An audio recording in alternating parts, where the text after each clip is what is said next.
Hi friends, ഇന്നത്തെ വീഡിയോയിലേക്ക് എല്ലാവർക്കും സ്വാഗതം. ഇന്നത്തെ വീഡിയോ പാലിൽ നിന്ന് പാൽപ്പാട എടുത്ത് അത് മോരിൽ ഉറയൊഴിച്ച് വെണ്ണ എടുത്ത് ആ വെണ്ണ ഉരുക്കി നെയ്യുണ്ടാക്കുന്നതാണ്. ആദ്യം തന്നെ പാൽ കാച്ചുന്നുണ്ട്, ഇളക്കി കൊടുത്ത് കാച്ചണം, അല്ലെങ്കിൽ പാലിൻ്റെ അടിക്ക് പാത്രത്തിൻ്റെ അടിക്ക് പിടിക്കും. ഇതൊരു പാൽപ്പാട കുറഞ്ഞ നെയ്യ് കുറഞ്ഞ പാലാണ്. ഒരു 6 മാസം മുമ്പ് നല്ല പാല് കിട്ടിയിരുന്നു. അന്നേരം കാച്ചുമ്പെല്ലാം നല്ല മഞ്ഞ കളറും നന്നായിട്ട് വാടിയും കിട്ടലുണ്ട്. ഇതിൽ വളരെ കുറച്ചേ ഉണ്ടാവുള്ളൂ. പാല് തിളച്ചു കഴിഞ്ഞ് 3 മിനിറ്റ് വരെ തീ കുറച്ചിട്ട് പിന്നെ ഇളക്കി കാച്ചി കൊടുക്കുക. തിളച്ചിട്ടൊരു 3 മിനിറ്റ് കഴിഞ്ഞു സ്റ്റവ് ഓഫ് ചെയ്യലായി. പാട കെട്ടാൻ ഈ രീതിയിൽ ഒരു കയ്യിൽ വെച്ചിട്ട് ഇതുപോലെ അടിച്ചു കൊടുക്കുക. വേണ്ട കുറച്ച് ഞാൻ തൈരുണ്ടാക്കുന്ന രീതി പറയാം. പാൽപ്പാട ഇത് മോരാന്ന് ഇതിപ്പോൾ മോരും തൈരും അല്ല, ചെറിയ ലൂസായ ഒരു തൈരാണ്. ഇത് നിങ്ങൾ മോരാന്നോ തൈരാന്നോ സങ്കല്പിച്ചാൽ മതി. അതിലേക്ക് ഇത് പുളിയുള്ളതാണ്. അതിലേക്ക് ദിവസേന കിട്ടുന്ന പാൽപ്പാട എടുത്ത് ഇതിലേക്ക് ചേർത്ത് വെക്കുക. എന്നിട്ട് വലിയ ഒരു പാത്രത്തിലാക്കുക. കുറേ ഉണ്ടെങ്കിൽ വലിയതിലാക്കുക. പിന്നെ ആദ്യത്തെ ദിവസം ഈ മോരിൽ തന്നെ ആക്കണം. വെറും പാൽപ്പാടയുണ്ട് നെയ്യ് എടുത്താൽ അതിന് ഗുണമില്ല. പുളിക്കുന്ന മോരിൽ പാൽപ്പാട ചേർത്ത വെണ്ണയ്ക്ക് ഗുണം കൂടുതൽ, മറ്റേത് ഗുണം കുറഞ്ഞ വെണ്ണയാണ്. അതുകൊണ്ടാണ് മോരിൽ ചേർക്കുന്നത്. മോരിൽ ചേർത്തിട്ട് 2-3 ദിവസമാണെങ്കിൽ ഫ്രിഡ്ജിൽ വെക്കണം എന്നില്ല. കുറേ ദിവസം കൂടിയിട്ടാണ് വെണ്ണ എടുക്കുന്നതെങ്കിൽ ഫ്രിഡ്ജിൽ സൂക്ഷിച്ച് വെക്കാം. ഒരു 6-7 ദിവസമാണെങ്കിൽ ഫ്രീസറിലൊന്നും വെക്കണ്ട. ഒരു 10 ദിവസം വരെ, ഒരു മാസത്തോളം എല്ലാം പാൽപ്പാട സൂക്ഷിച്ച് വെച്ചിട്ടാണ് വെണ്ണ എടുക്കുന്നുണ്ടെങ്കിൽ ഫ്രീസറിൽ വെക്കാം. ഞാനിതിപ്പോൾ 4 ദിവസത്തെ പാൽപ്പാടയും കുറച്ച് പാലും അതിൻ്റെ കൂടെ ഒഴിച്ച് വെക്കും. ഞാൻ എന്നിട്ട് ഇതിന്ന് മിക്സിയിൽ അടിച്ചെടുക്കല. ഇനി നെയ്യെല്ലാം വളരെ കുറവാണ്, എന്നാലും അടിച്ചെടുത്തിട്ട് ഉള്ളത് കാണിക്കാം. ഞാനിത് 2 പ്രാവശ്യമായിട്ട് അടിച്ചെടുത്തു. ചൂട് കാലത്ത് തണുത്ത വെള്ളം ഉപയോഗിച്ച് അടിച്ചിട്ടില്ലെങ്കിൽ, ഫ്രിഡ്ജിൽ വെച്ചിട്ട് തണുപ്പിച്ചിട്ട് അടിച്ചിട്ടില്ലെങ്കിൽ വെണ്ണ കിട്ടില്ല. ഇങ്ങനെ ഉരുകിയ പോലെ ആയിരിക്കും. ഈ ചൂടിന് തണുത്ത വെള്ളം ഒഴിച്ചാൽ പെട്ടെന്ന് വെണ്ണ റെഡിയായിട്ട് കിട്ടും. ഇനി ഇതിൽ നിന്ന് വെണ്ണ എടുക്കാൻ ഇങ്ങനെ അനക്കിയിട്ടെടുക്കുക. പിന്നെ ഇങ്ങനെ പൊന്തിച്ച് വാർന്നിട്ട് കൊടുക്കുക കേട്ടോ.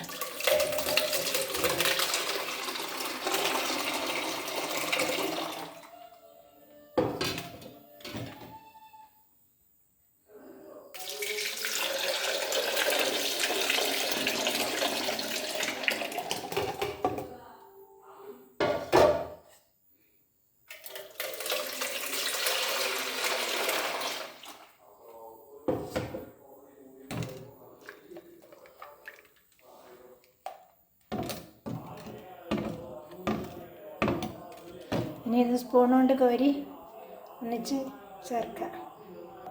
ഇങ്ങനെ ഉരുട്ടുമ്പം തന്നെ ഇങ്ങനെ ഉരുണ്ട് വരും. ഇനി അത് കോരിയിട്ട് വെണ്ണ എടുത്തിട്ട് കഴുകണം. ഇത്രയും വെണ്ണയാണ് കിട്ടീനെ, അതിന് കഴുകുന്ന കാണിച്ചു തരാം. കുറച്ച് വെള്ളം ഒഴിക്കുക, എന്നിട്ട് ഇങ്ങനെ ആക്കുക. കൈ കൊണ്ടാക്കുന്നതിനൊന്നുമില്ല, നല്ല വൃത്തിയിൽ കൈയെല്ലാം കഴുകിയിട്ട് എന്നിട്ട് ഈ മോര് നമുക്ക് പാത്രത്തിലേക്ക് ഊറ്റിയെടുക്കാം. വീണ്ടും വെള്ളം ഒഴിച്ച് കൊടുത്തു. ഇതിൻ്റെ പാലിൻ്റെ എല്ലാം മോരിൻ്റെ കളറ് പോകുന്നവരെ ഇങ്ങനെ വൃത്തിയാക്കണം. ഈ മോര് നല്ല ടേസ്റ്റുള്ള മോരാണ്. 4 ദിവസമേ ആയിട്ടുള്ളൂ.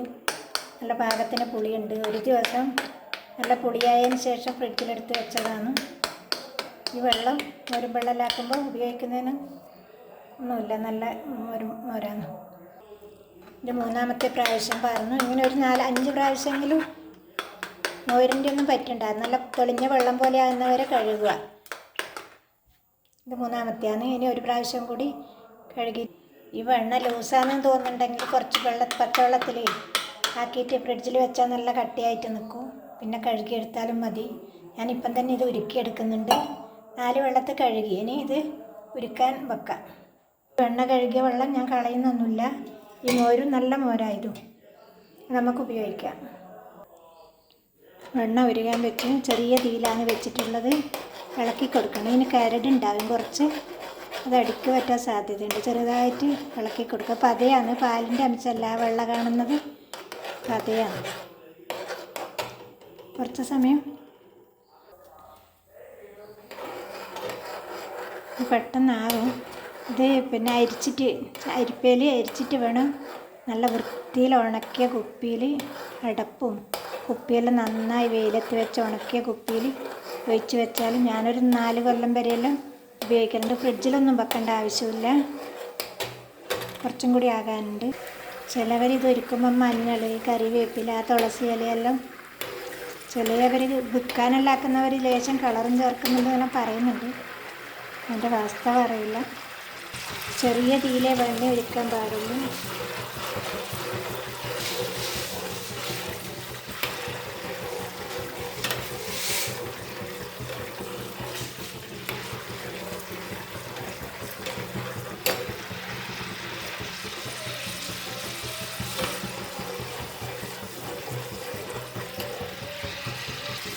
ഇത് ഇളക്കാതിരിക്കില്ല, പാലിൻ്റെ അംശവും പിന്നെ ഒരു കരട് പോലെ തന്നെ ഉണ്ടാവും. അത് ഇളക്കാണ്ട് വെച്ചാൽ അടിക്ക് പിടിക്കും.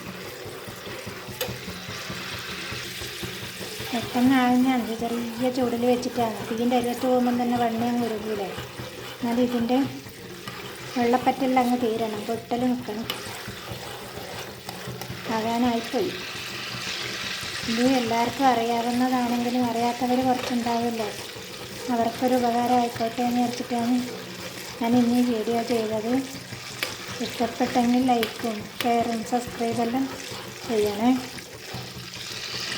ഇതിൻ്റെ പാകമാകുമ്പോൾ ഒരു നല്ല മണം വരും, അതാണ് പാകം. ഇത് പിന്നെ കുറച്ചേ ഉള്ളൂ, ഞാൻ പാകം കാണിക്കാൻ വേണ്ടി നല്ലോണം ആക്കുന്നതാണ്. അല്ലെങ്കിൽ ഈ സമയം സ്റ്റവ് ഓഫ് ചെയ്യുക. ഞാൻ കുറച്ച് നല്ലോണം പാകം കാണിക്കാമല്ലോ എന്ന് വെച്ചിട്ടാക്കുന്നതാണ്. നെയ്യിൻ്റെ പൊട്ടൽ നിന്നു, നല്ല മണം വന്നു. ഈ നെയ്യ് ഒരുക്കുമ്പോൾ അടുത്ത വീടുകളിലെല്ലാം ഇതിൻ്റെ മണം അടിക്കും. നല്ല മണം വന്നു. ഇനി പൊട്ടലെല്ലാം നിന്നു. ഇനി ഓഫ് ചെയ്യുക. നെയ്യ് തണുത്തു. ഇനി ഒരു ചില്ല് കുപ്പിയിൽ വെച്ച് വെക്കുന്നുണ്ട്. കുറച്ചാണെങ്കിലും കാണിക്കാൻ വേണ്ടി ഞാൻ അരിച്ചിട്ടില്ല എന്ന് ഒഴിക്കുന്നത്. അരിപ്പയിലൂടെ അരിക്കണം.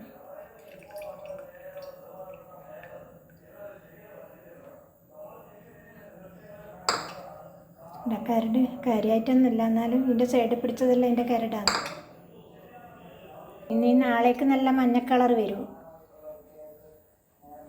ഈ വീഡിയോ എല്ലാവർക്കും ഇഷ്ടപ്പെട്ട് കാണുമെന്ന് കരുതുന്നു. വേറെ ഒരു നല്ല വീഡിയോയുമായി വീണ്ടും കാണാം.